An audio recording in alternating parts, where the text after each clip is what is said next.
materialları üzərində işlisə, təbii ki, bunu gedib belə deyək də, hər hansı bir qəzet, yəni redaksiyada işləyən bir insanla əlaqə saxlaya bilərlər, yəni müzakirə edə bilərlər, ünsiyyət yaradırlar. Görürsüz, qrup daxilində istər-istəməz onlar bir problemin öhdəsindən gəlməkdən ötəri, yəni öhdələrinə düşən bütün işi, yəni belə deyək, bütün problemi dəf eləməyə çalışırlar. Yəni bir qrup daxilində müxtəlif intellektə sahib uşaqlar var və o uşaqlar problemin öhdəsindən gəlməkdən ötəri belə deyək ki, mübarizə aparırlar.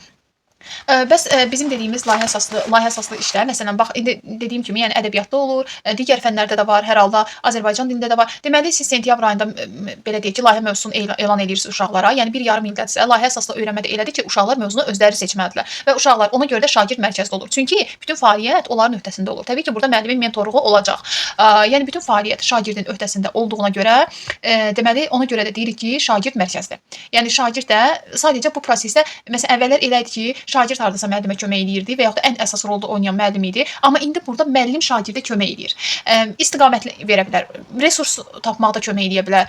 Tutalım, yəni bu şəkildə yəni köməklər edə bilər. Məsələn, tutalım ki, uşaq sözün mənasını bilmir, sözün avtomatik mənasını demir uşağa. Deyir ki, falan lüğətdə var, get araşdır da. Yəni burada uşağın özünü fəaliyyətə cəlb edir də. Belə deyək. İndi başlayırıq sual eləməyə. Deməli, müəllimlər, problem əsaslı öyrənmə əslində necə bir təlim modelidir? Problem əsaslı öyrənmə necə bir təlim modelidir? Səs eşitmirəm. Ümumiyyətlə, buyurun. Mənə yeni bilgilərin öyrənilməsi, yeni bilgilərin öyrənməsi daha faydalıdır da. Aha, yox, necə deyirəm, necə bir modeldir? Babayaqdan izah edirəm sizə. Necə bir modeldir? Şagird mərkəzlidir. Bəli, şagird mərkəzlidir. Bəs problem əsaslı öyrənmə, Aytac müəllimə siz də cavab verin. Problem əsaslı öyrənmə eyni anda qrupla aparılır, yoxsa fərdi şəkildə aparılır? Bəli, mən bu cavab verməsim olar, biraz səs-küylüdür. Hə, olar. Hə, Ürfanə müəllimə. Problem əsaslı öyrənmə fərdi şəkildə aparılır, yoxsa qrupla? Hansı iş forması daha çox, yəni bunun üçün effektivdir? Qrup şəklində müəllimə. Qrup şəklində aparılır. Qrup şəklində aparıldığına görə problem əsaslı öyrənmə şagirdlərdə hansı xüsusiyyətlərin formalaşmasını dəstəkləyir? Əməkdaşlıq. Aha. Məsəl üçün diksiya deyə bilməm, üzr istəyirəm. Hansı bacarığı Mən dinləyib anlama, sonra bir-birlərini dinləmək etdirir. Bundan sonra bilikləri təsnif etmək, problem haqqında nə bildiklərini hər kəs bir-birindən məsəl üçün ötürmələri. Birinci, müəllimə, problem əsaslı öyrənməyə biz necə başlayırıq birinci? Açıq tipli suallar qoymaq. Bəli. Yəni bu açıq tipli suallar geniş müzakirələr doğurur və müxtəlif ideyaların bir araya toplanması baxımından çox əhəmiyyətlidir. Və bu zaman hər kəs öz fərziyyəsi irəli sürürsə, beyin həmləsi üsulu var, müəllimə, təlim üsullarından. Və o da müxtəlif kreativ ideyaların bir araya toplanması baxımından çox əhəmiyyətlidir. Və bu da uşaqların öhdəsinə atanda, hərə öz fikrini söyləyəndə istərsəniz uşaqlar problemin çox vacib olduğunu, artıq həyəcan siqnalı olduğunu anlayırlar. Sonra nə baş verir, müəllimə? Daha sonra araşdırma edirik, müzakirə aparırıq. Araşdırırıq, daha sonra da müzakirə aparırıq. Aha, aydınlaşdırılır da, yəni daha sonra müzakirəyə cəlb olunur. Sonra haqqında məsələn bu problem haqqında nə bilirik, hamısını danışmağa başlayırıq. Öz biliyimizi ortaya qoyuruq, deyərdim. Daha sonra mümkün həll yollarını ortaya qoyurlar da 1, 2, 3, 4 fərq eləmir də. Yəni 3-dən 4-dən indi çox olmasa daha məncə yəni seçim 4-5 dənə məsəl üçün həll yolu qoya bilərlər də uşaqlar. İndi daha bunun hansı səmərəli olduğunu daha sonra müzakirə edərək birini seçə bilərlər. Sonra nəticələri və həll yollarını bölüşmək. Axırda bu hansı yolla həll edirlərsə, nə nəticə alırlarsa da onun eləyirlər də, bölüşürlər bir-biri ilə. Bölüşürlər. İndi hər özünə uyğun həll yolu seçə bilərlər. Məsələn 3 dənə həll yolu ola bilər, 3-ü də düz ola bilər. Hərəsinin özünün müxtəlif gedişi ola bilər. Yaxşı, müəllimə, sizə bir sual verim. Problem əsaslı öyrənmədə hansı ki bir nəticə ortaya qoyulur? Onu sınaqdan keçirmək var, yoxsa yox? Deyərdim ki, burada sınaqdan keçirmə daha zəif olur. Çünki anında olunan bir şeydir problem əsaslı öyrənmə. Bu ən çox layihə əsaslı öyrənmədə məncə daha effektiv olur. Bəli. Yəni ümumiyyətlə zaman etibarıyla problem əsaslı öyrənmə, yəni layihə əsaslı öyrənməyə nəzərən necədir? Necə müəllimə?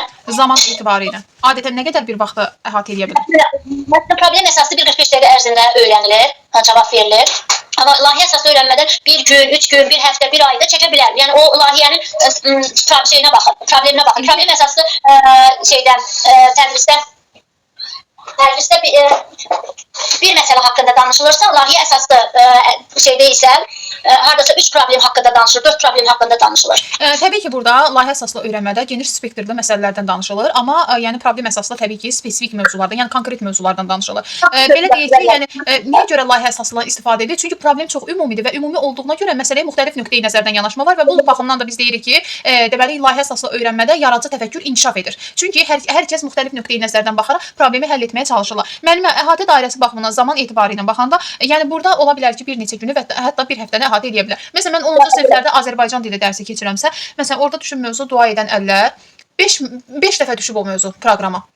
Məsələn 4 dəfə düşür elə mövzu var ki, proqrama düşür. Deməli burada biz problem əsaslı. Deməli bu mövzuda qoyulan problem bu qədər geniş olduğuna görə bəlkə də yəni mövzunun adı bu qədər çox düşür. Çünki onunla bağlı şagirdlərdə formalaşdırılacaq olan bilik və bacarıqlar daha mürəkkəb olduğuna görə bu mövzular dərslikdə bu qədər geniş belə deyək ki, say etibarilə daha çox düşürlər və belə deyək ki, onunla bağlı daha çox bilik bacarıq formalaşdırılmalıdır. Ona görə də maksimum 1 həftəni əhatə edir. Amma layihə əsaslı öyrənmə isə minimum 1 həftəni əhatə edir. Fərqi bundan ibarətdir zaman etibarilə.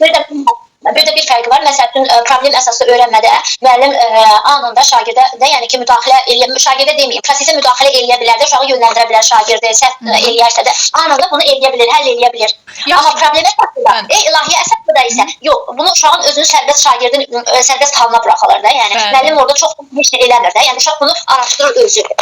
Düzdür, müəllimə, biz problem əsasında da şagird mərkəzlidir də. Yəni burada da əsas işi demək şagirdlər özləri görür, müəllim kənarda mentorluq eləyir, sadəcə yəni istiqamət verir. Yəni verə bilər də. Amma məsələ bundan ibarətdir ki, burada qoyulan problemin əhatə dairəsi biraz qısadır. Problemdə qısadır. Problemdə ola bilər ki, bəli. Məsəl üçün tutalım ki, problemdə ola bilər ki, məsəl üçün də deyək ki, dua edən əllər mövzusu ilə bağlı 4 dəfə düşübsə, yəni bu 4 dərsi əhatə elədi. Nəticə etibarilə, yəni bu problem görsüz bir neçə dərs davam elədi. Amma məsələn layihə əsasında geyimlərlə bağlısa, məsələn milli geyimlərimizlə bağlıdırsa, bu zaman araşdırma aparılır.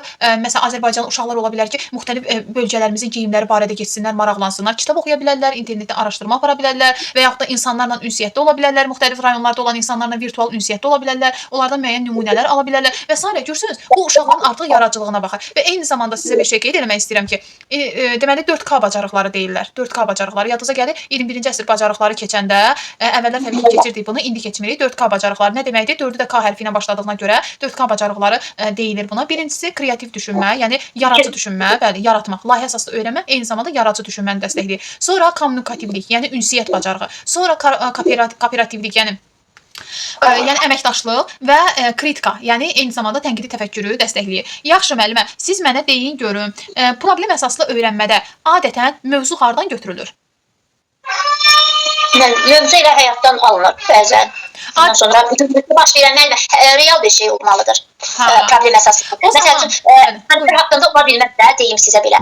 Rəvayət haqqında oxumaq, günümüzdə dərslikdə verilən məsələn mətnlərlə, günümüzdə olan problemlərlə səsləşən mətnlərdən çıxan ideyalarım olsun, problemlərim olsun, bunlarla əlaqədar olmalıdır da, problem əsaslı öyrənmədə. Müəllimə, bəs dedi ki, problem əsaslı öyrənmədə mövzu real həyatdan götürüldü. Elədir. Mövzu real həyatdan götürüldüsə, biz inteqrasiyanın hansı növünü daha çox burada görmüş oluruq?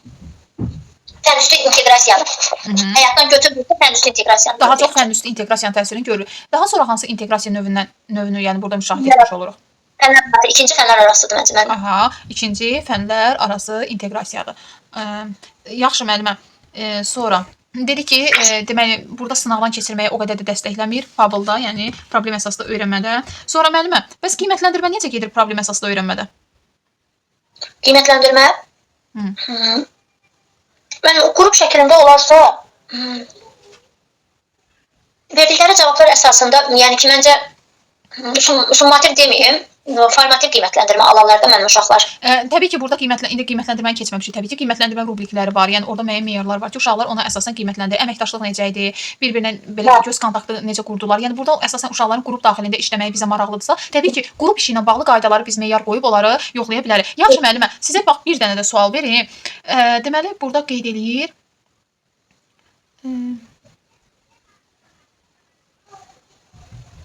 Burada daha çox belə deyək də, uşaqlar nə isə belə deyək ki, qiymətləndirirlər.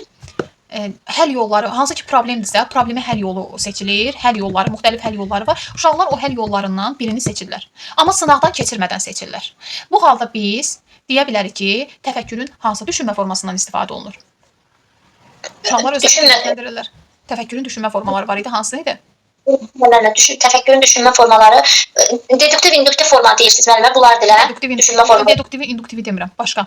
Təfəkkürün düşünmə forma, o hissədən olanları deyirəm deyirsiniz də, yəni bəli, o hissədən, o tərəflərdən. Hə.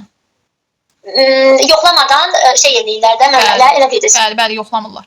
Hansındaydı ki, o daha çox sınaqdan keçirdirdi, ondan sonra qəbul edirdi. Amma bunlar sınaqdan keçirtmirlər. Mümkün həll yolunu seçirlər. Ən effektiv olanı seçir.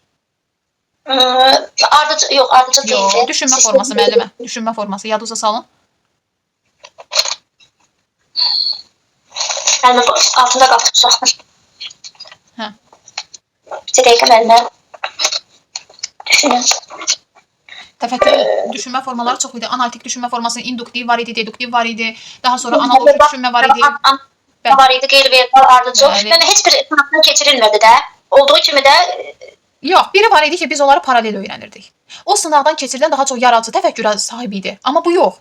Bunda yaradıcı təfəkkür yoxdur. Sadəcə yaradıcı təfəkkürə stimullaşdırmaq var. Bu hansı idi? Analoji düşüncə müəllimə. Yox, oxşarlıq yaradılmırdı burada. Sizin üçün burada ən optimal həll yolu seçilir. Və eyni zamanda burada heç nə sınaqdan keçirilmir və yaradıcı təfəkkürə stimullaşdırmaq var. Bunun digər tayı isə problemin həllini mütləq nə qədər problem həlli toplayırdısa ətrafına, onların hamısı bir-bir sınaqdan keçirməli idi ki, ondan sonra özü üçün optimal olanı müəyyən edə bilsin. Amma konvergent müəllimə. Bəli, konvergentdir. Yenə də dediyimiz kimi problem əsaslı öyrənmə daha çox tənqidi təfəkkürü dəstəkləyir. Tənqidi təfəkkür dəstəkləyir. Daha çox görücü konvergent düşünmə formasından istifadə olunur. İnteqrasiya növü olaraq hansından istifadə olundu müəllimə ən çox? Hansından fənn üstü? Niyə görə fənn üstü oldu müəllimə? Çünki həyatla əlaqələnirdi və real bir problemdən götürülürdü. Bəli. Bu günləri Azərbaycanda elə bir qlobal hadisə baş verə bilər ki, və o zaman etibarlı dərsliklər dəyişildikcə onunla bağlı məsələlər dərsliyə əlavə olunsun. Və dərsliyə əlavə olunandan sonra uşaqlar həmin mövzuları oxuduqca uşaqlarda elə bir ehtiyac yaranacaq ki, onlar gedib onu araşdırsınlar və onunla bağlı daha çox məlumat əldə etsinlər. Yəni uşaqlar əslində belədir ki, problemin öhdəsindən gəlməkdən ötəri ancaq dərsliklə kifayətlənməməlidirlər. Həm başqa fənlərdə öyrəndiyi bilikləri burada əlaqələndirməlidirlər. Eyni zamanda real həyatda bunu müşahidə edə bilərlər. Və problem əsaslı öyrənmə qeyd etdiyimiz kimi real həyatdan götürülən, yəni mövzu real həyatdan götürülür. Məsələn, zəlzələdirsə, zəlzələ ilə bağlı götürülür mövzu və başlanılır zəlzələ ilə bağlı və yaxud da deyək ki, təbii fəlakətlərlə bağlı. Uşaq məsələn real həyatda görür də, yağış yağır, qar yağır. Bu şeyləri görür. Daha sonra dərslikdəki məlumatlar və yaxud da internetdən niyə görə bir həftəni əhatə edə bilər müəllimə? Niyə görə bir deməli, bununla bağlı olan biliklər dərsliklə kifayətlənmir. Uşaqlar gedib kənardan da araşdırma etməlidirlər ki, bu problemi öhdəsindən gələ bilsinlər. Belə müəllimə, keçək layihə əsaslı öyrənməni mən göndərdiyim elə PDF əsasında izah eləmək istəyirəm sizə yenə də. Bəli, buyurun. Ülfanə müəllimə. Müəllimə, layihə əsasını verməmisiniz, bir dənə problem əsasını vermişsiniz. İzah edirəm müəllimə. Hə, buyurun, edeyim müəllimə, dinləyirəm mən sizi.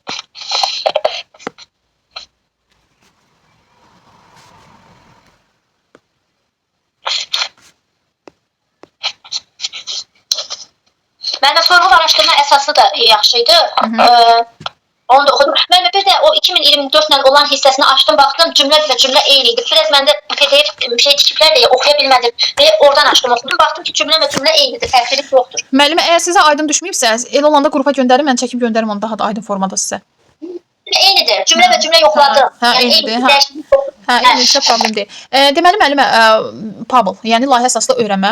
Layihə əsaslı öyrənmənin əsas məqsədlərindən biri ondan ibarətdir ki, şagirdə bir tərəfdən nəzəri məlumat verir, digər tərəfdən isə bu nəzəri məlumatı real həyatda belə deyək ki, reallaşdır deyil. Yəni praktik şəkildə həyata keçir deyil. Yəni layihə əsaslı öyrənmənin əsas məqsədi uşağın öyrəndiklərini tətbiq etməsinə yönəlmişdir. Yəni uşaq nəyi öyrənibsə mütləq onu reallaşdırmalıdır. Və qeyd etdiyimiz kimi bu da belə deyək ki, şagird mərkəzli təlim modelidir. Çünki burada əsas işi təbii ki, şagirdlər özləri görürlər. Təbii ki, şagirdlərə aiddir. Bax, birinci sualın qoyuluşu. Bu nə deməkdir? Problem qoyulur da ortaya. Bir problem müəyyən olunur və aşağıda qeyd edilmişəm sual işarəsi müəllimə. Orada. Siz görə bilirsiniz də ekranı. Müəllimlər. Bəli, müəllim. Hə, sualın qoyuluşu, məsəl üçün. Sualın qoyuluşu artıq problem qoyuldu. Problemi də, bax indi mən nə dedim? Məsələn, layihə əsaslı öyrənmə bəzən 1 ayda əhatə edə bilər, 3 ayda əhatə edə bilər, minimum 1 həftədən başlayaraq, yəni belə deyək ki, 1 yarım il müddətini əhatə edə bilər. Yəni problem qoyulur. Təbii ki, burada yəni bu mövzular uşaqlara təqdim olunur. Çünki 1 yarım il ərzində onlar çalışacaqlar da. Belə deyək ki, məlumatı onlar toplayacaqlar da. Ona görə də müəllim mövzunu onların öhdəsinə buraxır və onlar özlərinə rahat olan bir mövzunu seçim edirlər və belə qeyd edeyim ki, qoyulan problemlər asan olmur. Uşağın mövcud səviyyəsinə görə bir çətin, amma əldə oluna bilən belə deyək ki, mövzular olur və uşaqlar onun üzərində artıq problemi bildilər. Biləndən sonra başlayırlar plan tərtib eləməyə. Planı yaxşı nə tərtib eləyə bilərlər? Nə ola bilər plan tərtibində?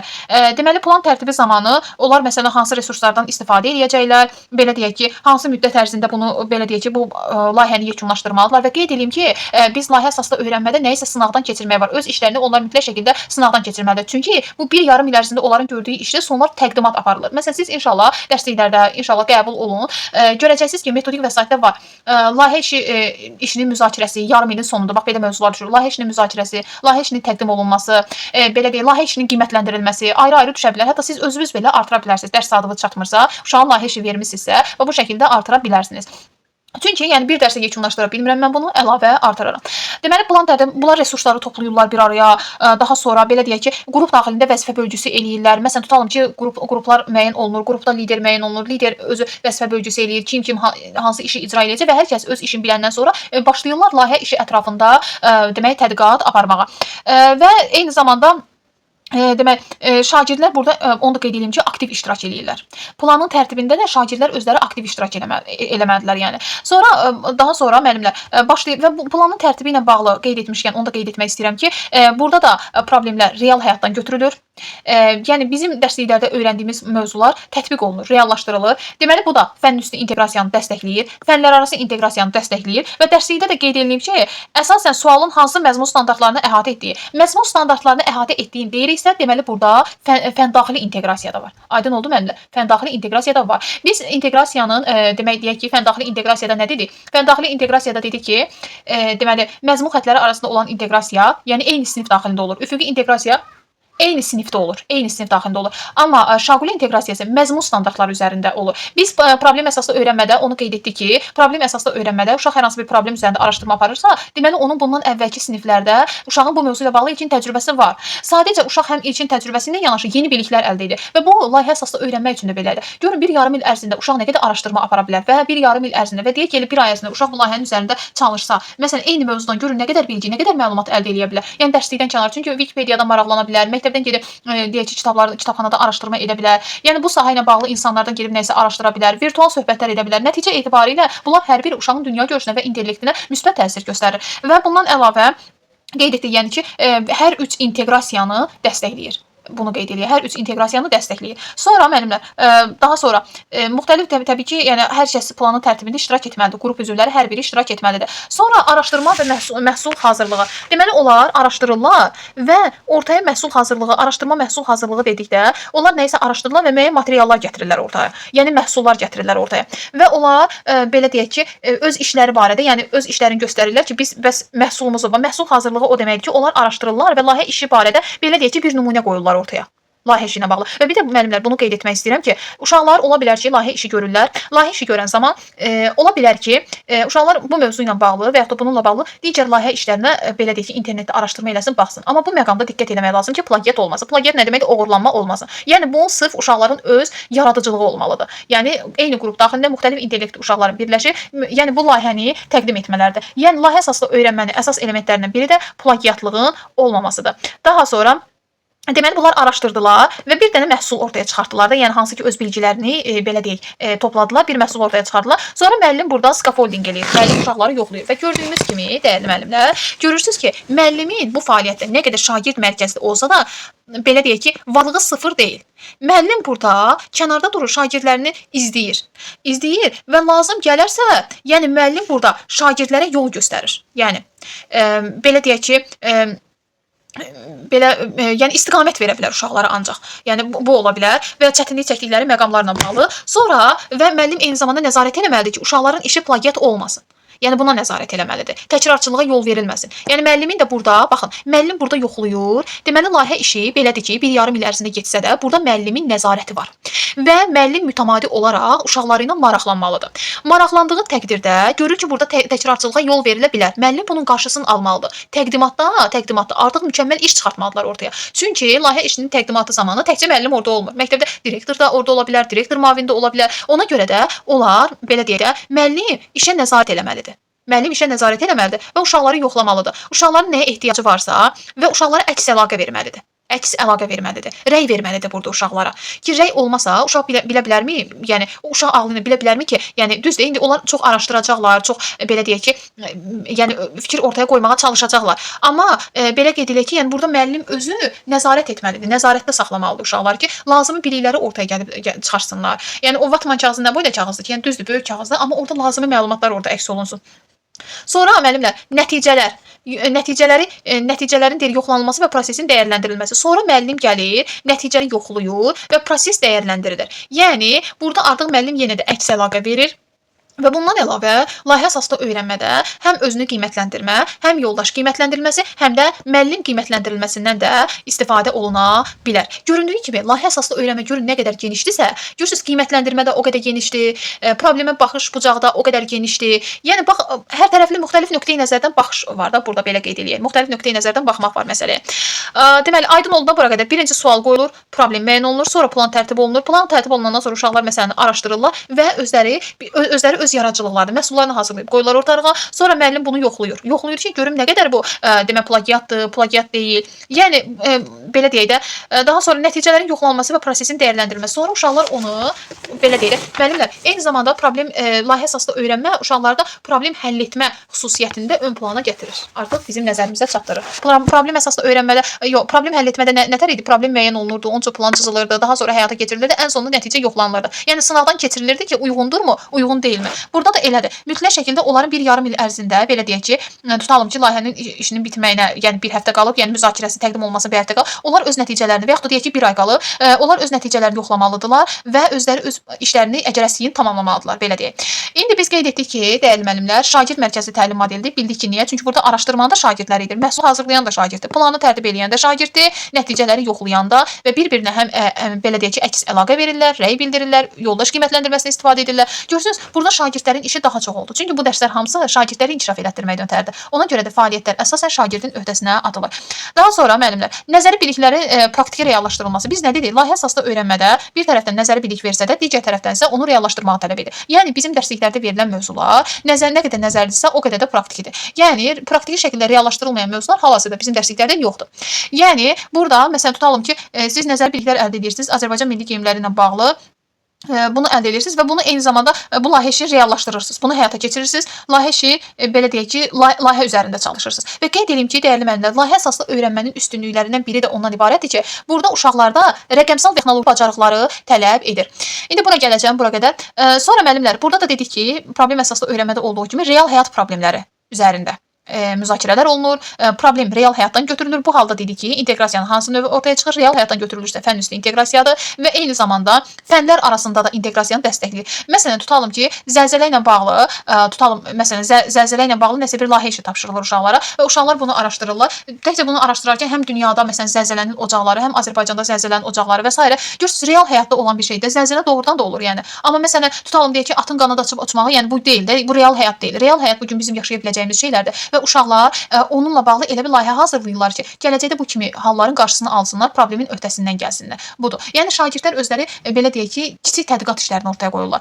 Daha sonra problem dediyi real həyatdan götürülür. Real həyatdan götürülürsə fənn üstü inteqrasiyadır. Fənn üstü inteqrasiya olmaqla yanaşı mövzu etibarilə müəllimlər fənlər arası. Məsələn, mən Azərbaycan dilində zəlzələ mövzusu ilə bağlı mənə verilib ki, mən layihə işi hazırlayım. Mən deməli coğrafiya fənninə də müraciət edə bilərəm. Başqa deyək ki, bir fənnə də müraciət, məsələn, fizikaya da qarışdıra bilərəm. Çünki fizikada var da o dalğalar belə deyək ki, dalğalar mövzusu olmalıdır, amma tam adı yadımda deyil də. Belə bir şey olmalıdır. Yəni bunun bir fizika nöqteyi nəzərdən yanaşmaq da var. Ona görə də fənlər arası inteqrasiyanı bax burada gördüyünüz kimi dəstəkləyir. Eyni zamanda nəinki fənlər arası fəndaxili şaquli inteqrasiyanı da dəstəkləyir. Laboratoriya və belə qeyd edək ki, təcrübə müzakirə bu nə deməkdir? Artıq bizim layihə işimiz deməli reallaşandan sonra biz onu laboratoriyada və yaxud da hər hansı bir təcrübədən keçirdə və yaxud da müzakirə edə bilərik. Eyni anda bunların üçündə reallaşdıra bilərik və yaxud da hər birinin ayrı-ayrı. Yəni qeyd etdiyimiz kimi yenə də layihə əsaslı öyrənmə sınaqdan keçirməyi tələb edir və sonda biz mükəmməl bir məhsul ortaya qoyuruq. Sınaqdan keçirdəndən sonra hər tərəfli əmin olandan sonra sanki yəni məhsulu bazara çıxarırıq, belə deyək. Sonra qiymətləndirmə vasitələri var, qiymətləndirmə meyarları var. İndi müəllimlər, mən sizə qeyd etdim ki, metodik vəsaitlər var. istənilən sinifin məsələn metodik vəsaiti açıb baxa bilərsiniz. Metodik vəsaitdə orada əvvəlində mövzuların adı qeyd olunan cədvəllər var. Birinci yarımil mövzuları, ikinci yarımil mövzuları. İkinci yarımil və yaxud da birinci yarımil sonunda layihə işinin qiymətləndirməsi. Yaxşı, layihə işinin qiymətləndirməsi deyəndə burada meyarlar var. Layihə işinin qiymətləndirməsi bağlı meyarlar var və onlardan hər biri necə qiymətlənəcək, metodik vəsait hər mənada müəllimə kömək eləyir də belə deyək. Eyni zamanda metodik vəsait bir nümunədir. Siz yəni yaradıcı da yanaşa bilərsiniz prosesə. Yəni o deməkdir ki, onu köçürdə bilərsiniz. Yəni layihə işinin necə aparılması, hansı meyarlarla qiymətləndirilməsi yenə də əgər bu hansı sizin keçdiyiniz sinifdə varsa, yəni layihə işi, onunla bağlı məsələlər necə qiymətləndiriləcək, necə aparılacaq, onlarla bağlı məsələlər metodik vəsaitdə qeyd olunur. Sonra müəllimlər qərar vermə. Uşaqlar mövzuları belə deyək ki, bağlı bilikləri araşdırırlar və araşdırandan sonra onlar özləri qərar verməlidir. Uşaqlar məsələn lider qərar verir ki, kim hansı işi yerinə yetirəcək və yaxud da qərar verirlər ki, hansı məlumatlar onlara daha çox önəmlidir. Yəni seçim eləmə imkanı verir həm də. Zaten yəni mövzunu seçən burada şagirdlər özləridir. Daha sonra dedik qərar vermə bacarığı, problem həll etmə bacarığını inkişaf elətdirir uşaqlarda. Bunları adətən bu qərar vermədir, problem həll etmədir, yaradıcılıqdır, sonra tənqidi düşünməkdir. Bunlar hamısı səriştələr var idi müəllimlər.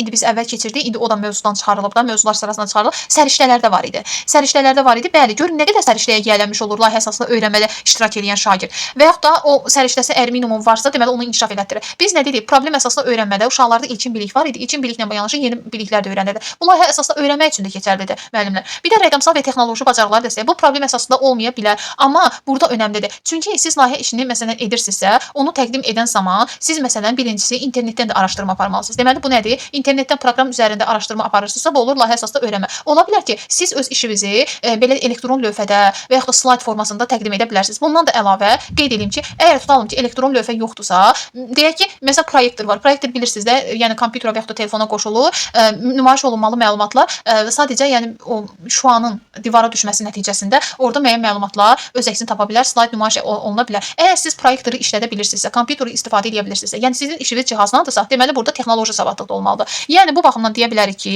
məsələn, rəqəmsal və texnoloji layihə əsaslı öyrənmədə uşağın rəqəmsal və texnoloji bacarıqlara yiyələnməsi və bunun olması şərti vacibdir. Bəs müəllimlər, bəs təqdimat harda aparıla bilər? Təqdimat həm sinifdə aparıla bilər, həm də sinifdən kənar aparıla bilər. Akt salonunda da aparıla bilər, sonra başqa bir sinifdə də aparıla bilər. Yəni həm sinifdə aparıla bilər, həm də başqa bir belə deyək ki, mühitdə, yəni sinifdən kənar olan bir mühitdə də təqdimat ola bilər. Və eyni zamanda qiymətləndirmə məsələsinə gəldikdə burada özünü qiymətləndirmədə də istifadə olunur. Yəni şagird birinci özünə refleks etməlidir ki, mən doğrudanmı düzgün yoldayam? Mən nəyi düz edirəm, nəyi düz etmirəm? Görürsüz, bu eyni zamanda uşaqlarda metakognitiv bacarıqları formalaşdırır. Yəni görürsüz, bax indi keçdiyimiz mövzulara diqqət eləyin. Bu mövzular düzdür, nə qədər yeni olsalar da bir çoxları, nə qədər görürsüz ki, ayrı-ayrı mürəkkəb adlar olsalar, əslində bu mövzular hər biri uşaqda demək olar ki, eyni bacarıqların inkişafını dəstəkləyir. Eyni bacarıqlar. Deməli, özünü qiymətləndirmə, yoldaş qiymətləndirməsində istifadə olunur. Yoldaş qiymətləndirməsi nədir? Qrup daxilində uşaqlar bir-birlərini qiymətləndirə bilərlər. Ondan sonra layihə işi təqdim olunandan sonra bir qrup digər qrupun işini qiymətləndirə bilər. Bu şəkildə müəllim qiymətləndirməsindən də istifadə olunur. Bir-birinə əks əlaqə konstruktiv rəy verməyə. Məsələn, ola bilər ki, tutalım, məsələn, qrupun biri layihə işini ortaya qoydu və digəri deyir ki, mənim bu layihə işində çatışmayan məqamlar var. Bunu deyib kifayətlənmir. Bunun fikrini əsaslandırır. Çatışmayan. Deməli, burada nə yaratdı? Əks əlaqə yaratdı və bunun fikirlərini də konkret şəkildə bildirməlidir. Konstruktiv rəy kim verir? Təbii ki, müəllim verir. Əgər konstruktiv rəy verilərsə, gələcəyə yönəlik bir rəy verilərsə, bu uşağın fəaliyyəti yönləndirəcək, nəticə etibarilə uşağı motivasiyada saxlayacaq. Yəni uşağın öyrənmə marağını söndürməyəcək. Bu da layihə əsaslı öyrənmə müəllimlər. Eyni zamanda bax burada da aşağıda qeyd etmişəm. Problem əsaslı öyrənmə minimum 1 həftədən başlayır, maksimum 1,5 ilə qədər. Yaradıcı tənqidi təfəkkürü, eyni zamanda məntiqi təfəkkürü inkişaf elətdirir. Çünki faktlar arasından faktı tapmaq məntiqi təfəkkürdür.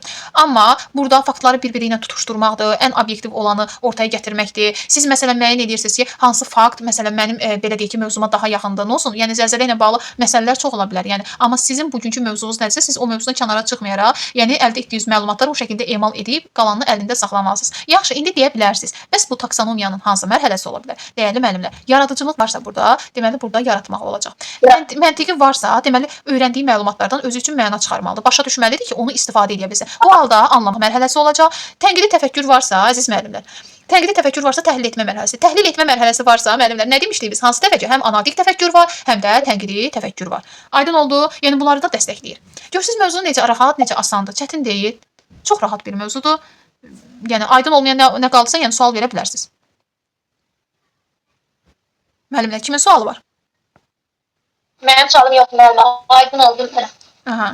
Aytaç müəllim, sizin sualınız varsa buyura bilərsiniz. Müəllimə. Aha. İndi gəlin testlərə baxaq sizlə. Testlərə baxaq.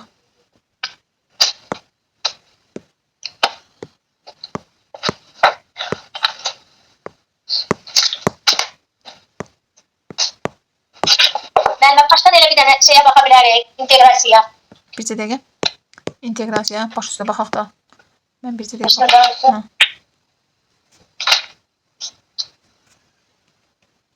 Görək bura düşüb. Bu nədir? Yox, qrupumuza baxaq.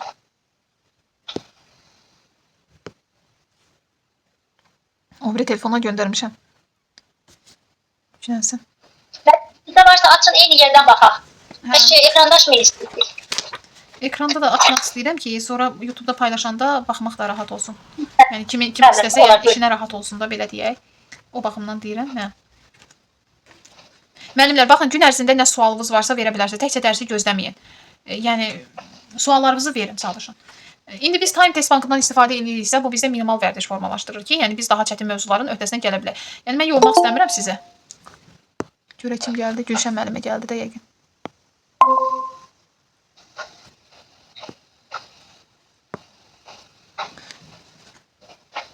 İnteqrasiya dediniz, hə? Bəli, Kompetensiyaları işləmisiniz də, hə? Heç nə qalmır. mən yox, məndə heç nə qalmır. Onun üçün işləmişəm. Aferin sizə, görürsüz. Sonra təfəkkür filan da hamısını, hə? Bəli, yeni mövzumuzu gözləyirəm. Tutaraq onun testini işləyim. Hə, mütləq şəkildə. Bax, test qoymayın o müəllimlər. Qəti şəkildə test qoymayın.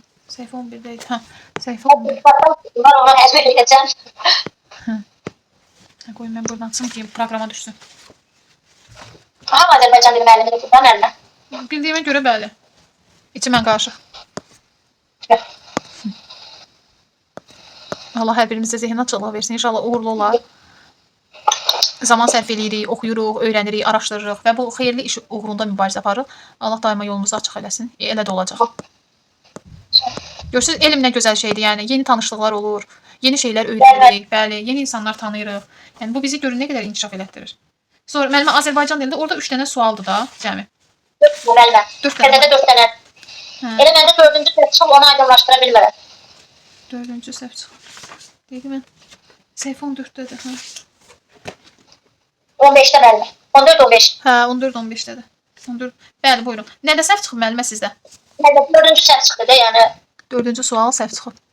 Sizə deyək mən qələmimi işə salım. Hə, deməli, deyir ki, burada şagirdlər məktəbdə düz oxuyuram. Hə.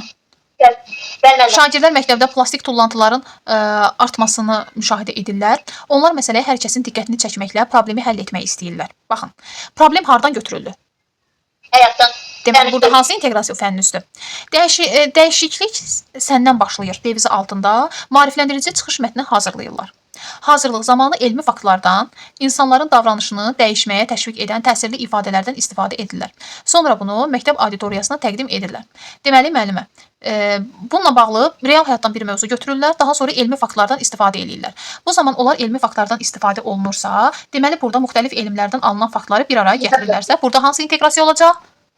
Fənlər arası, müəllimə. Fənlər arası, bəli, fən. Çünki müəllimə görürsüz, layihə işi varsa burada, uşaqlar görürsüz, layihə işi varsa, yəni burada nə var? Burada deməli fənn üstü fənlər arası inteqrasiya göydə var. Burada nə deyir? Maarifləndirici, hə, fən daxili də var. Mətn hazırlayırlar.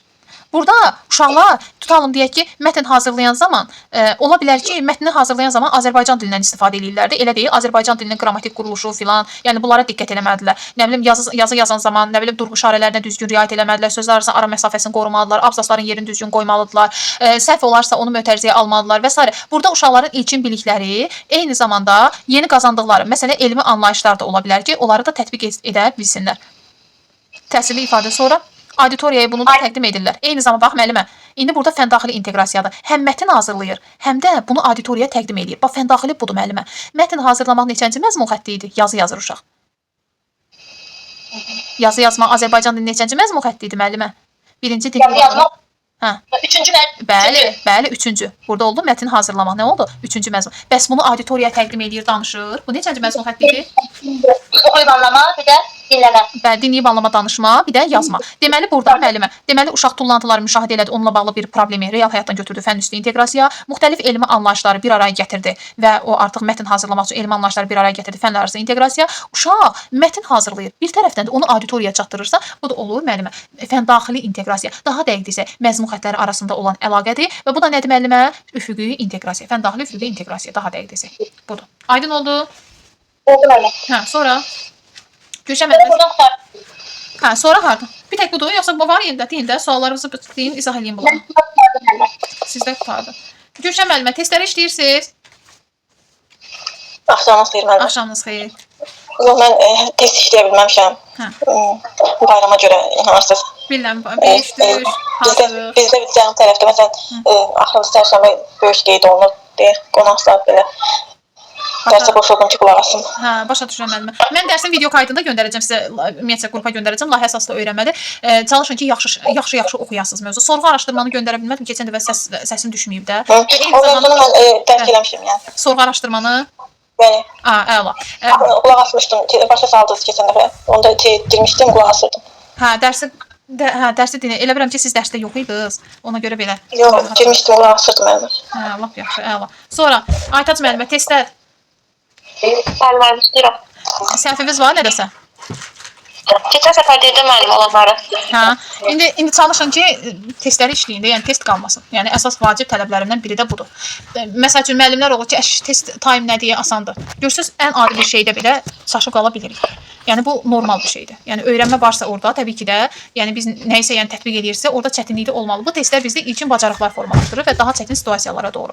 Ona görə də testləri saxlamayaq. Gülşən müəllimə çalışın ki, işləyin. Düzdür, işimiz olsa da neyniyək? Yəni bu bizim yolumuzdur. Biz gedirik bu yolu. Yəni inşallah ki, yaxşı olar. Hə, belə müəllimlər. Əlavə suallarınız var? Qeyd eləyə bilərsiniz. Komplekasiyalara baxaq. Hə. Vaxtınız varsa. Bəli, niyə yoxdur ki? Və mən bayaqdan sizi gözləyirəm ki, deyəsiniz də mənə suallar. Məndə 1, Səhifəni deyin mənə zəhmət olmasa. 17. Bir dəqiqə. 17. Şimdi buradan da açın. Neçənci sualdır müəllimə? Birinci sual. Mən burada hamısı düzdür. Düzdür, amma biraz dəqiqləşdirmək istəyirəm də. Aha. Birinci sual dediniz müəllimə. Hə, deyir ki, uyğunluğu deyir. Deməli, uyğunluq deyirsə, biz nə edəcəyik? Bizə dəqiqə mən qoydum. Doğrudan da buradan yanlış götürəcəyik. Amma doğrudur. Yəni buradan bunu belə deyək. Mən indi işarə edirəm, burada siz görmürsünüz. Buradan da bunu belə tapmalıyıq. İndi gəlin baxaq. Savadlı kompetensiyası dedikdə şagirdlər şifahi və yazılı şəkildə təqdim olunmuş informasiyaları anlamaqla yanaşı interpretasiya etmək də tələb olunur. Interpretasiya etmək nə deməkdir? Onu ifadə edə bilmək. Deməli, tutalım ki, siz nəsə izah edirsiniz. Mən sizin dediklərinizi diqqətlə dinləyib sizi başa düşürəm. Və sizin dediklərinizi öz sözlərimdən ifadə edirəm. Amma məzmundan kənara çıxmamaq şərti ilə. Tutalım siz mənə yazılı bir məktub göndərmisiniz. Mən o məktubu oxuyuram. Sonra sizin göndərdiyiniz həmin məktubu öz sözlərimlə ifadə edirəm. Ona görə də burada birinci düzdür. Birinci düzdür. Üzr istəyirəm müəllimlər. Buyurun mən, nə deyim? Götür. Hə, sonra ikincisi.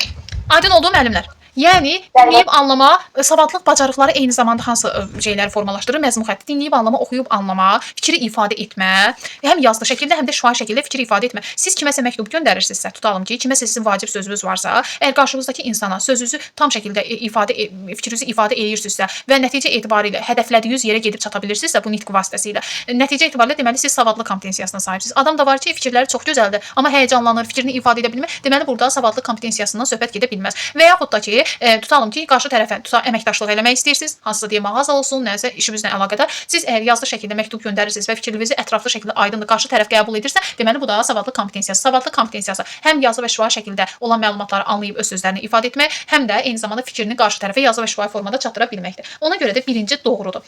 Rəqəmsal savadlılıq dedikdə İKT vasitələrindən istifadə etmək bacarığı ilə yanaşı, onlar vasitəsilə əldə edilən informasiyanın etibarlılığını sorğulanması nəzərdə tutulur. Bəli, müəllimə.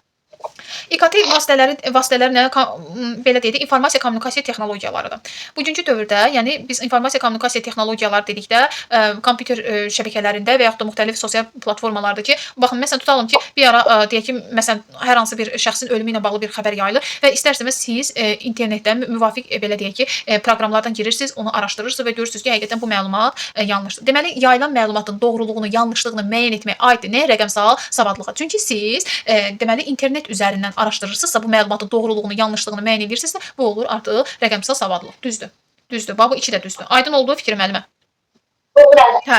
Amma indi gəlin yanlışın altındakılara. Şəxsi sosial öyrənmə kompetensiyası dedikdə, vaxtı və informasiyanı səmərəli idarə və istifadə etməklə yanaşı öyrənmə prosesində şagirdin öz emosiyalarını tənzimləməsi nəzərdə tutulur. Müəllimə, bu düzgündür.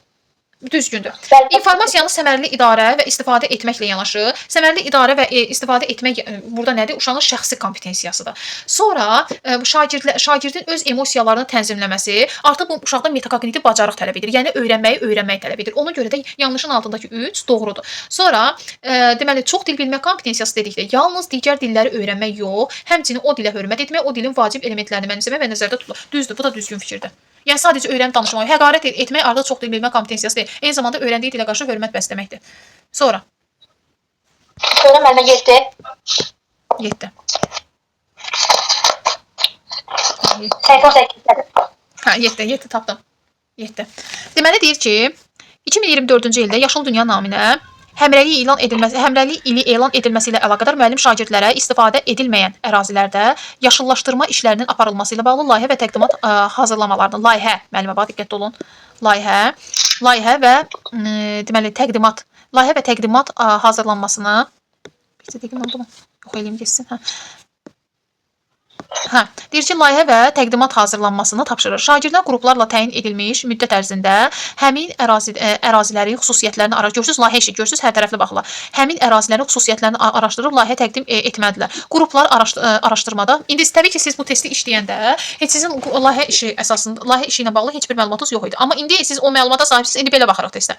Qruplar araşdırmada ofis proqramlarının imkanlarından effektiv şəkildə istifadə edirlər. Deməli, ofis proqramlarının imkanlarını istifadə görürsüz, yeni layihə əsaslı öyrənmə nə dedi? Rəqəmsal və texnoloji savadlığı dəstəkləyir. Görürsüz, burada da rəqəmsal savadlığı dəstəkləyir. Sonra verilmiş situasiyaya istinad etməklə şagirddə hansı kompetensiya inkişaf edəcək? İndi baxın, təzədən baxırıq. 2024-cü ilin Yaşıl Dünya naminə həmrəylik ili elan edilməsi ilə əlaqədar müəllim şagirdlərə istifadə edilməyən ərazilərdə yaşıllaşdırma işlərinin aparılması bağlı layihə və təqdimat hazırlamalarını istəyir. Deməli, indi uşaqlar həmin ərazidə ağacın əkilib əkilməməsi ilə bağlı, yəni bunu bilməkdən ötəri uşaqlar ərazini öyrənməlidirlər. İndi görün, buna həm coğrafi məlumat lazımdır uşaqlara, hər tərəfli, həm bioloji məlumat lazımdır uşaqlara, həm biologiya elmi, həm belə deyək, indi fənn üstüdür, görürsüz ki, real həyatla bağlıdır. Yəni doğrudan da yəni bir ərazi var və o ərazidə yaşıllaşdırma yoxdur. Real həyatda olan bir problemdir ki, o ərazi boşdur.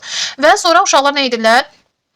Layihə və belə deyək də, həmin ərazinin biologiya deyə coğrafiya elmi də qarışdırırlar, müəyyən məlumatlar ortaya gətirirlər. Layihə və təqdimat hazırlamalarını tapşırırlar. Layihə işi artıq bildiniz nədir? Şagirdlər qruplarla təyin edilmiş müddət ərzində görürsüz, qruplarla aparılır layihə işi.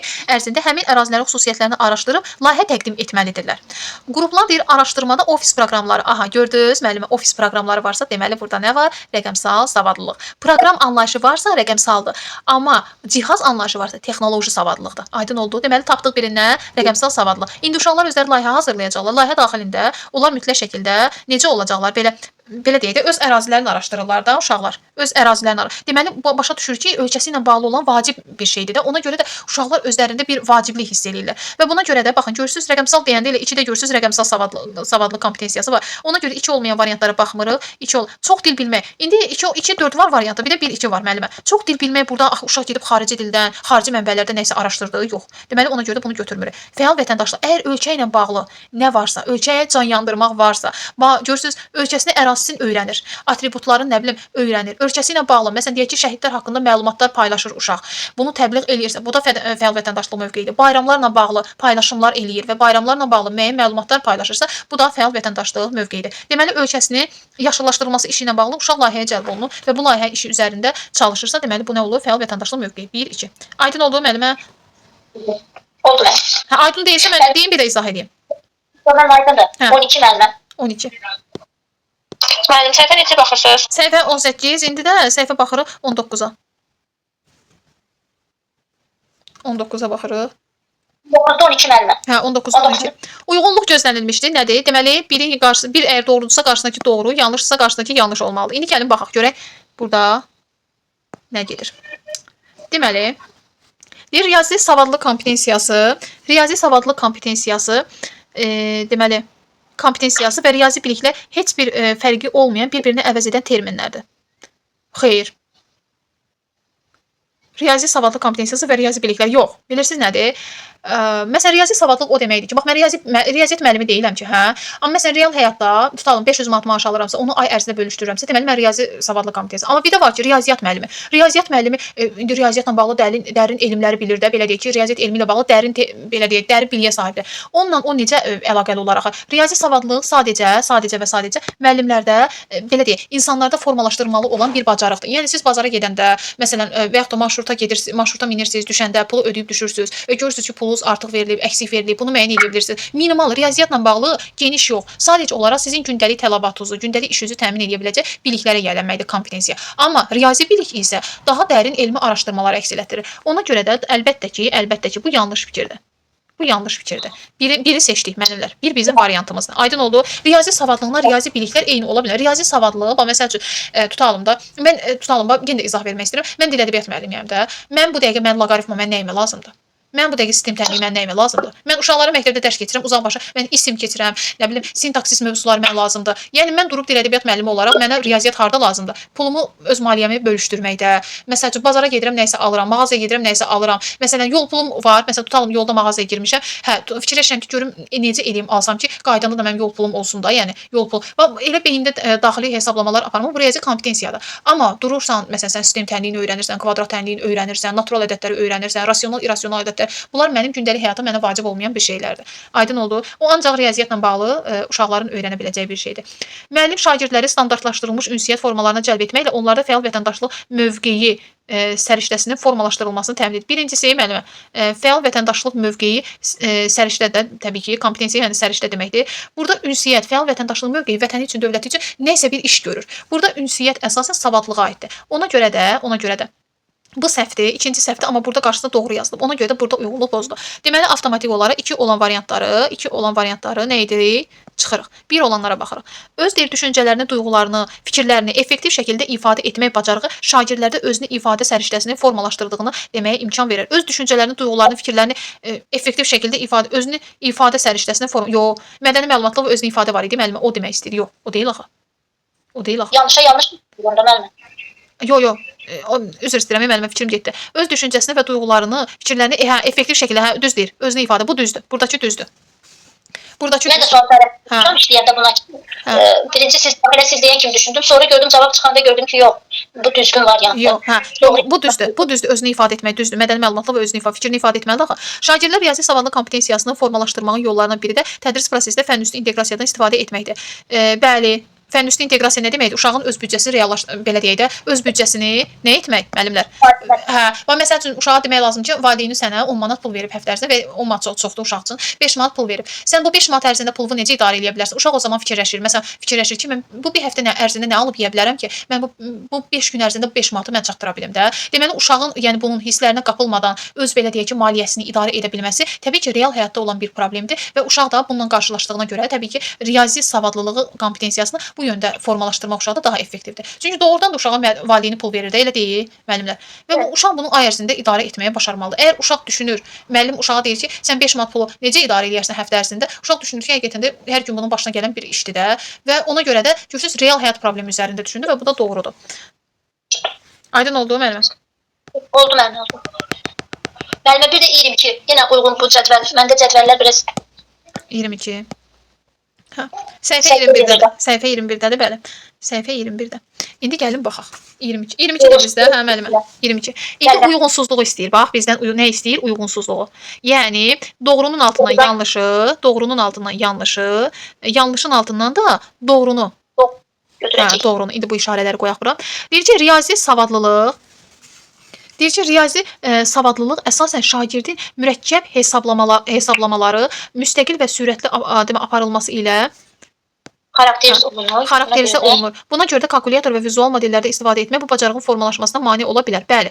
Uşaq əgər deyək ki, belə deyək də bircə dəqiqə. Riyazi savadlılıq əsasən şagirdin mürəkkəb hesablamaları müstəqil və sürətli aparması ilə xarakterizə olunur. Buna yox müəllimə. Riyazi savadlılıq, yəni dedik axı, riyaziyyat elmi ayrı, riyazi savadlılıq ayrı. Burada mürəkkəb hesablama olacaq riyaziyyat elminə aid olacaq. Riyaziyyat elminə. Amma riyazi savadlılıq biz nə dedik? Gündəlik bizim belə deyək ki, çulumuzu sudan çıxara biləcək şeylər olsun. Sadə hesablamaları bilək, heç kəs bizi aldatmasın deyə bu hesabları bilək də. Məsələn, gedirsiniz evinizə kafel-metlaq almaq istəyirsinizsə, nə etməlisiniz? Evin birinci kvadratını hesablayırsınız, sonra müəyyən edirsiniz sizə bu qədər lazımdır. Cibinizdə də deyək ki, sizin 500 500 manat pulunuz var. O pul daxilində gedirsiniz mağazaya baxırsınız. Sizin büdcəvizə hansı uyğunsa onu seçirsiniz. Daim məsələn 500 manat pulum var. Mən gedim 1000 manatlıq konfet metlaq alım, olmur. Və riyazi savadlıq bizim gündəlik həyatımızda bu kimi şeylərdə yerimiz belə köməyimizə çatır. Amma burada deməkdir ki, yəni necə deyim, mürəkkəb hesablama riyazi savadlıq deyil axı. O riyaziyyat elmi ilə bağlı bir anlayışdır və bir də bundan əlavə, yəni kalkulyatordan istifadə etmənin buna heç bir belə deyək ki, türklər demir sakıncası yoxdur. Uşaq əsas odur ki, uşaq bilsin ki, nə edir. Aydın oldu. Niyə görə? Artıq onun burada riyazi bilikləri lazımdır. Yəni idarə eləyir də öz biliyim belə deyək. Ona görə də bir yanlışdır müəllimlər, bir yanlışdır. Ürfani müəllim, aydın olur sizə dediyim. Baxın, riyazi savadlıq burada səhv məlumat. Bəli, hə. Savadlıq kompetensiyası. Hə, bəli. Savadlıq kompetensiyası. Mürəkkəb deyirsə müəllim o riyaziyyat elminə aiddir. Axı mən nəyimə gərəkdir? Loqaritmanı hesablayım, üstü loqaritmik tənlikləri hesablayım. Mən nəyimə gərəkdir riyaziyyatda o şeylər gündəlik həyatımda? Yəni mürəkkəb riyaziyyatı bilənlərə onsuz da kalkulyatorun heç bir nə ziyanı var, nə xeyri var da. Yəni o artıq onsuz inkişaf elətdirib baxa beynində hesablaya bilir. Bəli. Savadlıq kompetensiyası oxu yazı bacarıqları ilə yanaşı məlumatı düzgün anlamaq, qiymətləndirmək, gündəlik həyata tətbiq etmək və fikirlərini aydın şəkildə ifadə etmə qabiliyyətidir. Nə demişdik? Bəli, bu savadlıq kompetensiyasıdır müəllimə. Deməli, oxu yazı bacarıqları ilə yanaşı məlumatı düzgün anlamaq, başa düşmək, interpretasiya etmək, sonra qiymətləndirmək, gündəlik həyatda tətbiq etmək və fikrini aydın şəkildə ifadə edə bilmək. Bu aiddir nəyə? Savadlıq kompetensiyasına. Sonra müəllimə, bu doğru fikirdir. Bax, plus qoydum burada. Deməli, burada 2 olan variantları biz nə edirik? Çıxırıq. Deməli, bizə 1 ilə olan variant lazımdır. 1 ilə də olan 1-3-dür. Bu da Y variantındadır. İndi gəlin baxaq. Öyrənmə kompetensiyası şagirdlərin öz öyrənmə ehtiyaclarını dərk etməsi, məqsəd qoyulması, uyğun strategiya seçilməsi, prosesə özünü izləyib qiymətləndirməsi, əldə etdiyi nəticələrə əsasən öyrənmə yolunu tənzimləməsi. Düzdür də müəllimə bu. Doğrudur, öyrənməkdə metakognitiv bacarıqlar. Həm orada, həm burada riyazi savadlıq nə deyir, mürəkkəb hesablama. Bu biraz məni çaşdırdı, başa düşmədim deyə elə variant səhv götürmüşdüm. Düzə baxdım ki, burada nəsə deyir, dedim sizdən soruşaram. Elə iki cədvəlin ikisində də eyni problem idi. İndi bizdən burada uyğunsuzluğu soruşdu. Biz doğrunun altına yanlışı, yanlışın altına doğru. Deməli 1-3 əslində bizim variantımız çıxıb. Gəlin 4-ə baxaq. Görək 4-də niyə görə biz bunu düzgün götürə bilərik? Mədəni məlumatlıq kompetensiyası müxtəlif mədəniyyətlər haqqında ümumi məlumatlı olma və biliklərə əsasən insanların davranışlarını əvvəlcədən proqnozlaşdıraraq ünsiyyəti standartlaşdırma bacarığı. Bilirsiniz, həm də görürsünüz, yeni bir termin öyrəndik. Ünsiyyəti standartlaşdırmaq bacarığı. Bəli. Mədəni məlumatlıq kompetensiyası müxtəlif mədəniyyətlər haqqında ümumi məlumatlı olmaq, bəli. Eyni zamanda həmin mədəniyyətlərə hörmətlə yanaşmaq da var, müəllimlər. Bu biliklərə əsasən insanların davranışını əvvəlcədən proqnozlaşdıraraq ünsiyyəti standartlaşdırma bacarığı. Bəli. Deməli, bu da doğrudur müəllimə. Bu da doğrudur. Bu da doğrudur. Yox, bircə dəqiqə müəllimə, doğru deyil. Doğru deyil. Yəni kavramlıdır. Məsələn, deyək, xaricdən bir adam gəlib, beşimiz də məsələn onunla danışacağıq, beşimiz də standart formada danışa bilmərik ki, həmin adamla. Yox, bəli, doğru deyirsiniz. Mən biraz fikrim yayındı. Bu yox müəllimə. Standart ünsiyyət forması mədəni məlumat. Ümumiyyətlə, yəni əgər kompetensiyadan, səriştədən söhbət gedirsə, səriştəli insandan söhbət gedir. İnsan robot deyil ki, elə eyni cür danışsın. Yəni bu nə deməkdir? İnsanları robot. Bəs onda əgər indi mən öz fikrimi təksib eləyərək deyirəm. Standartlaşdırılmış ünsiyyətə meyilliyi varsa, onda savadlı kompetensiyası bizim nəyimizə lazım idi ki? Birinci görürsüz, təməldə savadlı kompetensiyası dayanır. Ona görə cavab burada oldu 1-3. Deməli, doğrunun altından yanlış, yanlışın altından doğru. Sonra burada qutardı müəllimə daha. Elə bunlar idi. Mənə o riyazi savadlıqla mürəkkəb riyaziyyat məni qarışdırmışdı.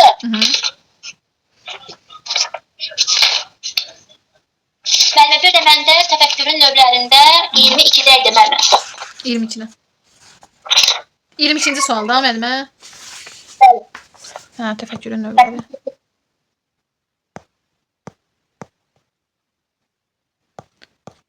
Bircə dəqiqə mən səhvəni tapıb 27. 27. Hə, 22-ci sual dediniz müəllimə.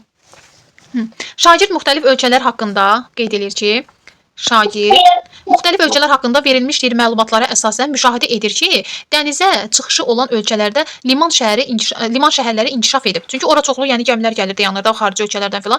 Ticarət daha fəaldır və əhali əsasən sahil boyu ərazilərdə cəmləşib. Çünki çörəklər oradan çıxır da. Bu xüsusiyyətlər İspaniya, Türkiyə və İtaliya nümunələrində görən şagird əldə etdiyi müşahidələrə əsaslanaraq belə bir nəticəyə gəlir ki, deməli, belə görürsünüz bax, nəticəyə gəlir ki, dənizə çıxışı olan ölkələr iqtisadi və demoqrafik inkişaf sahil zonalarında daha sürətli olur. Deməli, müəllimə, nümunələrdə nəyə gəldi? Nəticəyə gəldi. Bu hansı düşünmə forması olacaq? İnduktiv müəllimə. Bəli, induktiv variantı. Müəllimə 3 dənə xüsusi ölkənin adını verib, sonra ümumi bütün ölkələrə aid eləmişdi də dəniz qırağında. Bəli, doğru. Sonradan başladı. Yəni, amma yenə sual işarəsi qoymuşdum. Yaxşı edirsiniz, soruşmalısınız da, hər dərsdə mən də izah eləməliyəm sizə.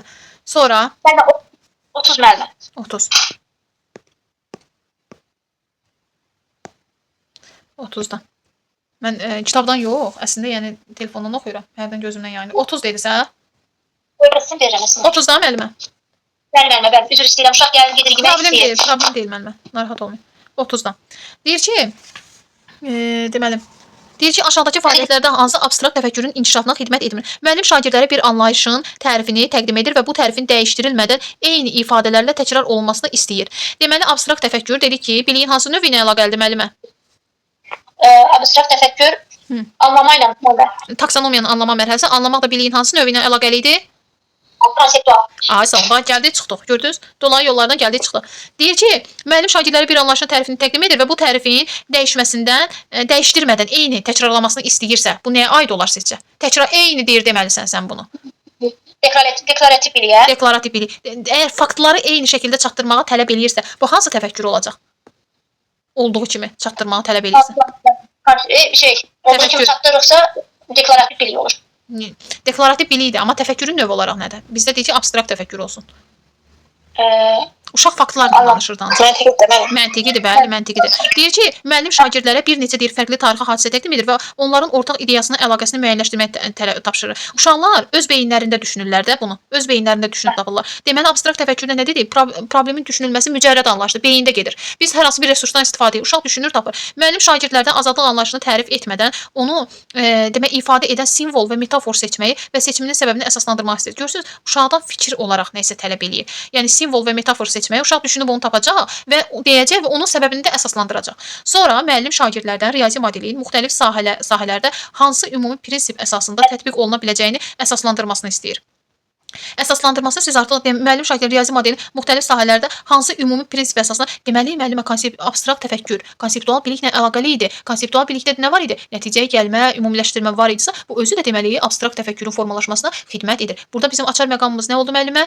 Ümumi prinsip əsasında tətbiq oluna biləcəyini, ümumi prinsip əsasında modelin, riyazi modelin metod olsaydı prosedural bilik olacaqdı. Model olsaydı, model struktur olsaydı, struktur olduğuna görə, model olduğuna görə, ümumi olduğuna görə bu olduğuna konseptual bilik. Ədalət anlayışını konkret hadisəni təsvir etmədən nə isə izah etmək var. Görürsüz, açar məqam.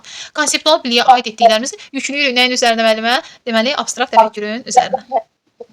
Aydın oldu? Yəni belə. Anlamaq da taksonomiyası da müəllimə. Hə? Anlamaq da taksonomiya olan hissəsidir. Bəli. Və mən niyə görə deyirəm ki, siz bunları paralel öyrənin. Bunlara ayrıca mövzu kimi baxmayın. Bax, görürsüz, A variantını necə tapdıq? Müəllim şagirdlərə deyir bir anlayışı, tərifini təqdim edir və bu tərifin dəyişdirilmədən eyni ifadələri təkrarlanmasını istəyir. Dəyişdirmədən. Amma desəydi ki, öz sözləri ilə ifadə etmək istəyir, bu nə olacaqdı? Biliyin növü olaraq. Müəllim bir də təkrar edeyim. Başqa yerdə düşdüm. A variantını dəyişdirək gəlin. Müəllim şagirdlərə bir anlayışın tərifini təqdim edir və bu tərifi öz sözləri ilə, şagirdə deyir ki, öz sözləri ilə ifadə et. Nə olacaqdı onda? Yox, özü ilə bağlı deyil ki, bilik ilə bağlıdır müəllimə, Gülşən müəllimə. Bilik ilə bağlıdır. Konseptualdır. Hə, testləri eləyin, onlar oturuşacaq yerinə. Hə. Konseptualdır. O da taksonomiyanın hansı mərhələsi idi? Öz sözlərinə ifadə. Bəli. Sən oxuduğun əzbər məlumatı qavrayıb öz sözləri ilə ifadə edə bilirsənsə, deməli bu anlamaqdır. Və biz də abstrakt təfəkkürü oxuyanda nə dedik? Daha çox dedik konseptual biliklə əlaqəlidir. İndi abstraktdır, istər olsun analitik təfəkkürdür, istər produktiv, istərsə də praktik təfəkkürdür. Bunlar hər biri yenidir, mövzu olaraq yenidir. Ona görə bunlar bizi çaşdıra bilər. Mən ona görə sizə keçəndə bunları paralel şəkildə öyrənməyi tövsiyə edirdim ki, baxın indi gördünüz, testin cavabına necə gəldik, çıxdıq. Elə əvvəl öyrəndiyimiz bilik əsasında və onları bir-birinə əlaqələndirərək. İndi inşallah çoxlu elə belə deyim ki, məsələlərlə yəni qarşılaşacağıq. Siz daha çox test işləyəcəksiniz və vərdiş halına çevriləcəksiniz də. Və gördünüz, eyni şəkildə A variantında eyni şəkildə xatırlama mərhələsi deklarativ bilikdir. Yəni burada heç bir yəni abstrakt təfəkkür nə dedik? Mücərrəddir, düşüncədə baş verən prosesdir. Biz bunun üçün hər hansı bir resursdan filan istifadə etmirik, düşünürük deyirik. Bu da konseptual biliklə əlaqəlidir. Aydın oldu? Müəllim. Hə, sonra 46 müəllimə. 46.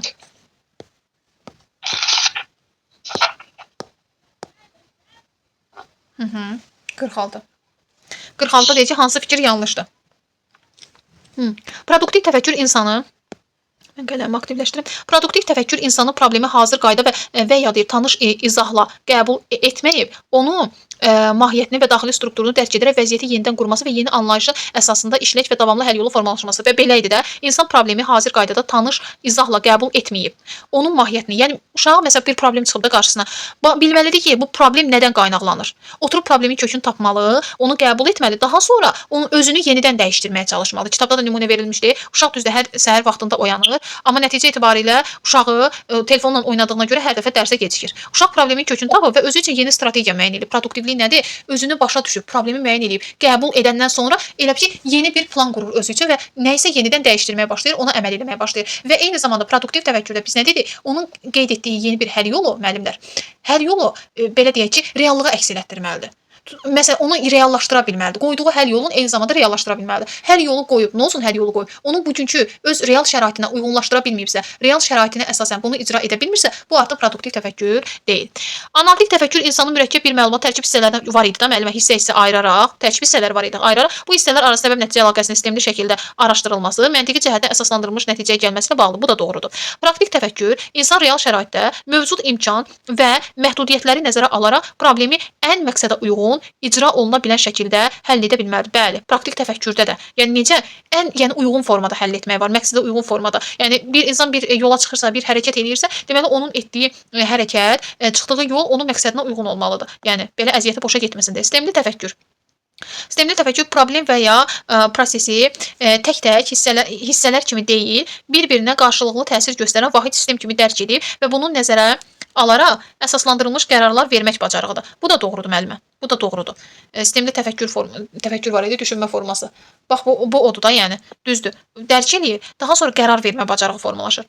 Amma problemin həlli yoxdur ha sistemlidə.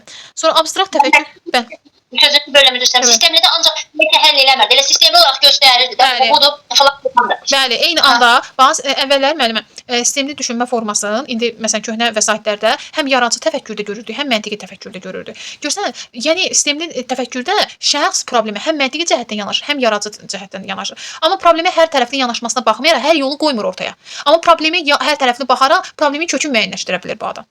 Yəni həll yolu yoxdur və özlüyündə özü üçün nə isə qərar verə bilər. Qərar verə bilər. Ki, məsələn, belə olsa belə olar. Amma məsələn, onu icra eləmək, həyata keçirmək artıq praktik təfəkkürün öhdəsindədir. Aydın oldu. İcra etmək varsa nəyisə, artıq o praktik təfəkkürdür. Onu ən uyğun şəraiti, öz şəraitinə uyğun şəkildə reallaşdırma, öz məqsədinə uyğun şəkildə icra etmək praktik təfəkkürdür. Yəni, insan praktik təfəkkürü olmasa, atdığı addımlarda müəyyən qədər səhvlərə yol verə bilər.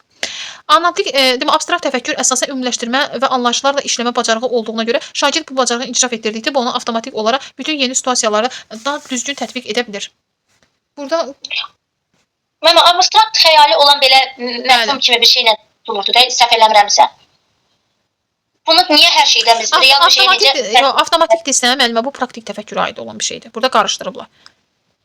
İnkişaf etdirdikcə onda avtomatik olaraq bütün yeni situasiyaları tətbiq etmək, müəllimə tətbiq etmək, bax.